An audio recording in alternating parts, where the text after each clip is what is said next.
Here he comes.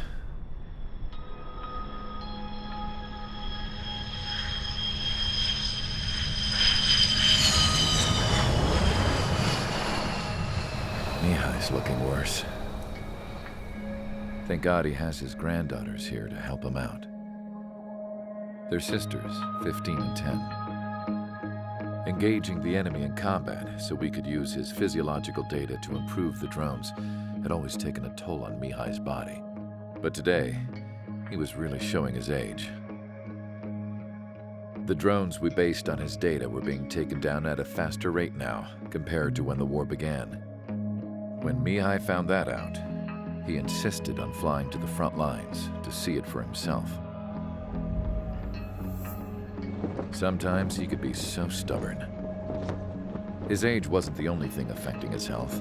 Over the years, flying at high altitudes for prolonged stretches of time had ravaged and poisoned his body. But he was a man of grit. Today, after 28 years, he saw combat again. If his flight suit still wasn't good enough to protect him, I can't imagine how many Gs he hit today during the battle. As a pilot, he exceeds all our expectations. It's going to take a bit more tweaking before our drones can match his skill.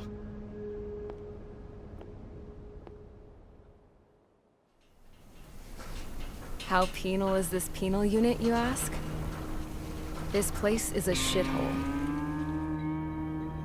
If you took the stink of all the corruption in the world, then corralled it all in one place, that would give you a pretty good idea of what the air smells like around here.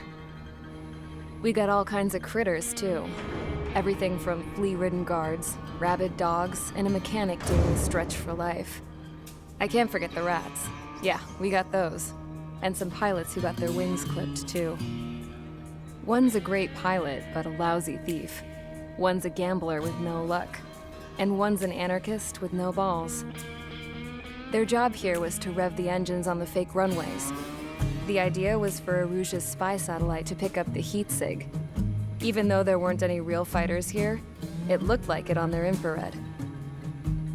I bet you're wondering, if Erusia lost the war, how come they still have a spy satellite?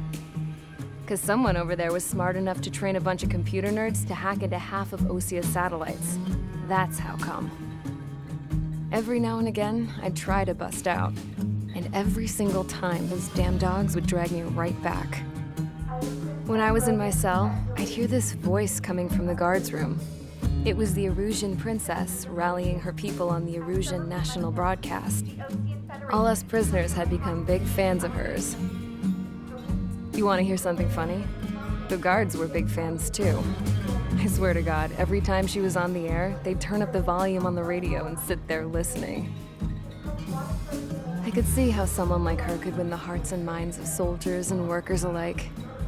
When the princess said something, you could tell she meant every word. Lately, she'd been having more fun with her speeches, and that made her seem even more charming. You could say her charm was like a virus. Whenever she'd point out stuff that was wrong with Osia, the prisoners in here went nuts. Hell, if anyone knew how messed up Osia was, it was the prisoners. They'd shout, "Burn Osia down." No way am I just gonna sit here and rot away in this hellhole. Dark blue. Instead of building fake-ass planes to trick Erusia, I'm gonna build one that'll really take off. You can count on that.